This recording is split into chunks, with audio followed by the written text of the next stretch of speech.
तो क्या हो अगर हमारे स्कूल के बारे में जो कहानियां हम सुनते आए हैं वो एक एक करके सच होने लगे। आज हम ऐसे ही एक लड़के के बारे में जानेंगे जिसकी स्कूल की कहानियां रियलिटी बन जाती है। तो कहानी की शुरुआत में हमें हमारे मेन कैरेक्टर को दिखाया जाता है जिसका नाम जून होता है। जून का आज अपने हाई स्कूल का पहला दिन होता है। वो अपनी क्लास में एंटर करता है जहाँ कोई किसी से बात नहीं कर रहा था और वहाँ का माहौल भी बड़ा ऑकवर्ड था। आज जून के साथ साथ बाकी सभी का भी हाई स्कूल में पहला दिन है। कोई बहुत ज्यादा नर्वस है, किसी को घंटा फर्क नहीं पड़ता और कुछ किताबी कीड़े अपने से 1 साल की आगे की पढ़ाई में लगे हैं।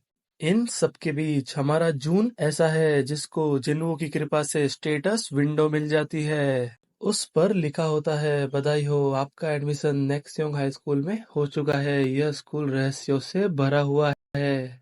घोस्ट स्टोरी पॉइंट्स कमाने के लिए इन रहस्यों का पता लगाओ या घोस्ट स्टोरीज के खिलाफ लड़ाई करो। और साथ में तुमको कुछ साथी बनाने होंगे जिससे तुम डीमन किंग को इस दुनिया में आने से रोक सको। अब दुनिया तुम्हारे हाथों में है और नेक्स्ट पेज पे जाने के लिए क्लिक करो। वो एक पल के लिए सोचता है, क्या मैं कुछ ज्यादा ही सोलो लेवलिंग पढ़ रहा हूँ। फिर उस क्लास में एक अनाउंसमेंट होती है जिसमें कहा जाता है स्कूल की इलेक्ट्रिसिटी चली गई है, तो अभी टीवी ट्रांसमिशन पॉसिबल नहीं है, इसलिए सभी न्यू स्टूडेंट्स ग्राउंड में आ जाओ। जून उठता है और चलते हुए सोचता है शायद ये स्टेटस विंडो सिर्फ मुझे ही दिख रही है। वो स्कूल के ग्राउंड में भी सिर्फ उसको ही देखे जा रहा होता है और सोचता है क्या मैं इस पे क्लिक करके आगे चला जाऊं। इतने में ही वो स्टेटस विंडो गायब हो जाती है और सीन प्रिंसिपल की स्पीच पर शिफ्ट होता है। प्रिंसिपल सर कहते हैं, परंपरा,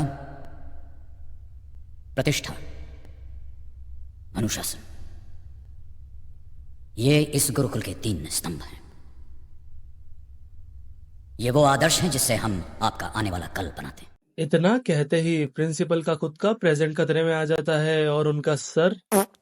यह देखकर किसी को कुछ भी समझ नहीं आता कि क्या हुआ और एक टीचर प्रिंसिपल को चेक करने के लिए उसके पास जाती है, पर प्रिंसिपल को देखकर उसकी खुद की फट जाती है और एक एक करके सभी टीचर्स एंड स्टूडेंट्स के सर फटने लगते हैं। और ये देखकर जून के साथ बाकी सभी स्टूडेंट्स भी अपनी फटी हुई लेकर स्कूल के गेट की तरफ भागते हैं, लेकिन उनको गेट लॉक मिलता है। तब जून दीवार कूदकर जाने का सोचता है, लेकिन दीवार के पास बहुत सारे स्टूडेंट्स थे, ऐसे उसको बहुत टाइम लग जाता। इतने में गार्ड अपने कैबिन से बाहर आता है और सारे स्टूडेंट्स उसकी तरफ भागते हैं, जिससे दीवार के पास कोई नहीं होता और जून को मौका मिल जाता है और वो दीवार पार कर लेता है और उसको लगता है वो बच गया, लेकिन तभी उसका सर भी फट जाता है। फिर सिस्टम बताता है यू आर डेड और तुमको अपने पिछले चेक पॉइंट पर भेजा जाता है और स्क्रीन लोड होने लगती है। फिर जून अपनी क्लास में रिस्पॉन होता है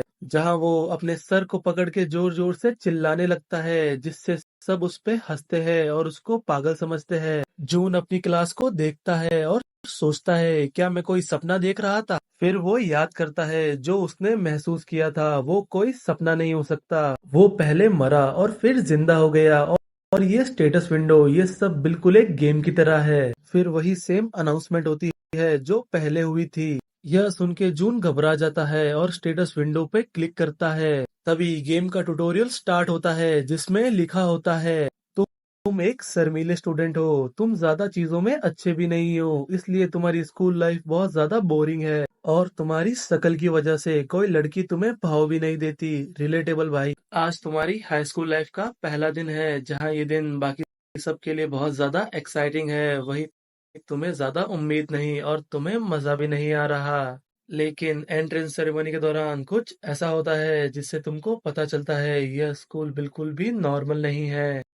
यह अशुभ संकेत बताता है कि तुम्हारे सामने आने वाली घटनाएं सिर्फ अपराध ही नहीं बल्कि वो और भी पागलपन से भरी अजीब कहानियां हैं। लेकिन क्योंकि यह 3 साल की हाई स्कूल लाइफ का पहला दिन होता है इसलिए तुम इस संकेत को अनदेखा कर देते हो। फिर हमें एक क्वेस्ट मिलता है जिसमें हमें एक क्लब स्टार्ट करने के लिए 3 फ्रेंड्स बनाने होंगे, जिसके रिवॉर्ड में हमें 10 पॉइंट भी मिलेंगे। फिर जून स्कूल के ग्राउंड में आ जाता है। उसके दिमाग में यही चल रहा होता है, जैसे ही प्रिंसिपल का सर फटेगा मैं सबसे पहले भाग जाऊंगा। फिर सब पहले की तरह होता है, स्पीच शुरू होती है और प्रिंसिपल का सर फट जाता है। इसके साथ ही जून वहां से भागना शुरू करता है। थोड़ा आगे जाते ही जून अपने पीछे देखता है, बहुत सारे स्टूडेंट्स उसके पीछे ही थे और वो बहुत तेज भी थे, इस तरह वो पीछे रह जाता। फिर वो अपना 69 IQ वाला दिमाग लगाता है और जोर से चिल्लाता है, मिस्टर सिक्योरिटी गार्ड, और यह सुनकर वहां का सिक्योरिटी गार्ड बाहर आ जाता है। फिर जून कहता है, गार्ड के पास गेट की चाबी है, हमें उससे वो लेनी होगी। यह सुनकर सारे स्टूडेंट्स गेट के पास जाने के बजाय उस गार्ड के पास चले जाते हैं, जिससे जून को गेट कूदकर भागने का मौका मिल जाता है और वो इसमें कामयाब भी हो जाता है। जून थोड़ी दूर भागता है और गिर जाता है। उसकी आंखें एक हॉस्पिटल में खुलती है जहां उसको क्वारंटाइन कर दिया गया था। फिर हमें बताया जाता है, नेक्सियोंग हाई स्कूल की घटना में लगभग 300 लोग मारे गए थे और वह एक नेशनल न्यूज बन जाती है और सबको लगता है यह किसी तरह के नए वायरस की वजह से हुआ होगा। फिर जून को 10 दिनों तक क्वारंटाइन रहने के बाद ही अपने पेरेंट्स से मिलने दिया जाता है। फिर मीडिया और पुलिस काफी समय तक जून से सवाल पूछते हैं, उसके बाद ही जून अपनी नॉर्मल लाइफ में जा पाता है। फिर हमें 3 साल बाद का सीन दिखाया जाता है। कल जून का ग्रेजुएशन हो जाएगा, लेकिन फिर भी उसको वो स्टेटस विंडो दिखाई देती है और उसमें अभी भी वही सेम क्वेस्ट शो हो रहा होता है, वही 3 फ्रेंड्स बनाने वाला। और जैसे ही रात के 12 बजती है, ग्रेजुएशन का डे आ जाता है और डीमन किंग भी जिंदा हो जाता है। वो डीमन किंग बिल्कुल नेक्सियम हाई स्कूल के ऊपर ही जिंदा हुआ होता है और जून और उसका आई कांटेक्ट भी होता है। फिर जून ऐसे तरीके से मरता है जिसको वो खुद भी समझ नहीं पाता और अपनी क्लास में रिस्पॉन होता है और सब कुछ फिर से शुरू होता है। अनाउंसमेंट होती है और जून अपना सर पकड़ के बैठा होता है और सब कुछ याद करके कांप रहा होता है। जून के पास एक चश्मे वाला लड़का बैठा होता है जो उस अनाउंसमेंट को सुन के कुछ सोच रहा होता है। फिर वहां पे टीचर आती है जो जून और बाकी 3 स्टूडेंट्स जो बाहर नहीं गए होते उनको चलने को बोलती है और जून और बाकी दोनों को कहती है, तुम्हारे पीछे जो लड़की सो रही है उसको उठा दो। यह सुन के बाकी दोनों स्टूडेंट्स बिल्कुल उसको जगाने की हिम्मत नहीं करते। फिर जून कहता है, मैं समझ गया, वो दोनों शिकार जैसे हैं और वो लड़की शिकारी जैसी है, इसलिए वो दोनों उसके पास नहीं जा रहे। फिर जून फुल कॉन्फिडेंस में उठता है और कहता है, वैसे भी मैं 3 साल की जिंदगी जी कर आया हूँ, ऐसी बातों पे घबराना मुझे बहुत बचकाना लगता है। चलो मैं इनको दिखाता हूँ मिच्योर होना क्या होता है। फिर वो जैसे ही उस लड़की के पास जाता है, उसके मुंह से तो आवाज ही नहीं निकलती। जून घबराते हुए धीरे से कहता है, हमें बाहर ग्राउंड में जाना है। ये नजारा देख के वो दोनों भी सोचने लगते हैं, ये तो हमसे भी बड़ा फट्टू है। फिर जून को याद आता है वो तो पैदाइशी सिंगल है और उसने आज तक डायरेक्टली किसी लड़की से बात भी नहीं की है। फिर वो लड़की उठती है और जून को गुस्से से देखती है। जून को तो लगता है आज उसकी धुलाई पक्की है, लेकिन वो लड़की जून को कुछ भी नहीं कहती और वो चुपचाप क्लास के बाहर चली जाती है। फिर जून, टीचर और बाकी तीनों स्टूडेंट्स बाहर जा रहे होते हैं। जून घबरा रहा होता है, उसको पता है अगर वो ऐसे ही बाहर चला गया तो सब कुछ पहले जैसा होगा।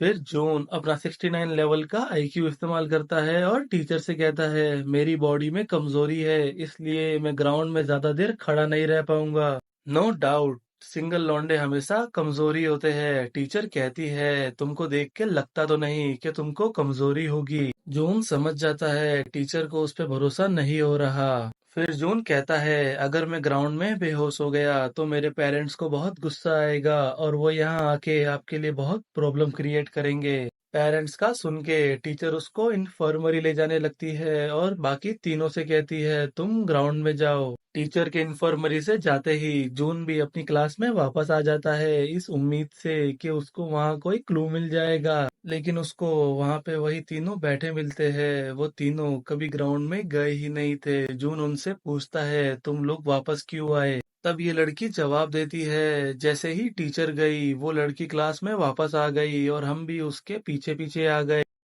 जून कहता है, तुम तो बहुत हिम्मत वाले निकले। फिर ये लड़का कहता है, तुमने कहा था तुमको कमजोरी हो रही है, क्या अब तुम ठीक हो? तो जून कहता है, वो तो मैंने ऐसे ही झूठ बोल दिया था। ये सुन के वो दोनों चौंक जाते हैं। फिर जून कहता है, ये छोड़ो, अब हम साथी बन चुके हैं तो क्यों ना हम साथ बैठे और कुछ बातें करें। इस चश्मिश का नाम है जियांग वॉन और उस भीगी बिल्ली का नाम है सुना। फिर जून कहता है तो तुम दोनों का भी ग्राउंड में जाने का इरादा नहीं था। फिर सुना कहती है मैं हर चीज में स्लो एक्ट करती हूँ इसलिए मैं नहीं गई। फिर सिस्टम कहता है तुम्हारी अंडरस्टैंडिंग सुना को लेकर 5 पॉइंट बढ़ गई है। तुम डिटेल्स को स्टेटस विंडो अनलॉक होने के बाद देख सकते हो। इतने में जियांग वॉन कहता है मैं इसलिए नहीं गया क्योंकि मुझे स्कूल अनाउंसमेंट से रिलेटेड एक घोस्ट स्टोरी याद आ गई थी। जून कहता है क्या कहा तुमने? फिर जैंग वॉन जवाब देता है यह एक बहुत फेमस घोस्ट स्टोरी है, क्या तुमने नहीं सुनी? जून को याद आता है घोस्ट स्टोरी के बारे में सिस्टम ने भी कहा था। फिर जून उस स्टोरी के बारे में और बताने को कहता है। फिर जियांग वॉन कहानी सुनाता है एक दिन एक स्कूल में शाम की क्लासेस के समय लाइट चली गई और थोड़ा अंधेरा हो गया। फिर एक ब्रॉडकास्ट किया गया लाइट जाने की वजह से सभी स्टूडेंट्स को आज जल्दी घर जाने दिया जाएगा। सभी स्टूडेंट्स ग्राउंड में पहुंचे। ये सुन के सभी स्टूडेंट्स खुशी से अपना बैग पैक करके जाने लगे लेकिन उस क्लास की टॉपर क्लास में ही बैठी रही। ये देख के उस क्लास का सेकंड टॉपर उससे पूछता है तुम क्यों नहीं जा रही हो, क्या तुम अब भी पढ़ाई करोगी? फिर वो लड़की कहती है क्या तुमने ध्यान नहीं दिया लाइट जाने के बाद भी कोई ब्रॉडकास्ट कैसे कर सकता है? दी एंड। जून कहता है क्या बस इतना ही, क्या इस स्टोरी का कोई और पार्ट है? जैंग वॉन कहता है हाँ इसके कुछ और पार्ट्स भी है। एग्जाम्पल के लिए एक पार्ट्स में वो स्टूडेंट्स उस खिड़की से बाहर देखते हैं और उनको स्कूल का ग्राउंड पूरा लाल नजर आता है।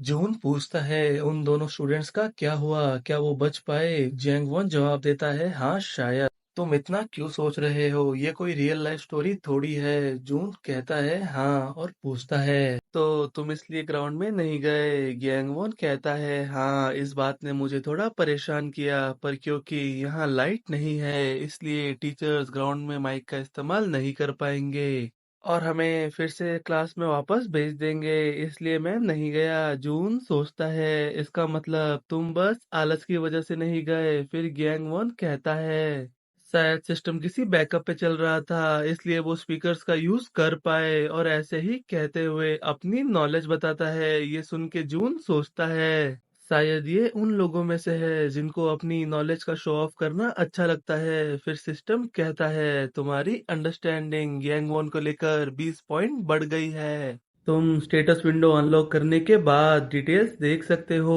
फिर जून उस मैसेज को देख रहा होता है पर सुना को लगता है जून उसको देख रहा है तो वो घबराते हुए कहती है मुझे भी ये एक इंटरेस्टिंग कहानी लगी। जून उससे माफी मांगता है और कहता है मैं कोई जवाब के लिए तुम्हारी तरफ नहीं देख रहा था। फिर प्रिंसिपल की स्पीच शुरू होती है और जून कांपने लगता है और सोचता है ये शुरू हो गया लेकिन घोस्ट स्टोरी के अनुसार अगर हम क्लास में रहे तो हम बच सकते हैं, क्या ये तरीका काम करेगा?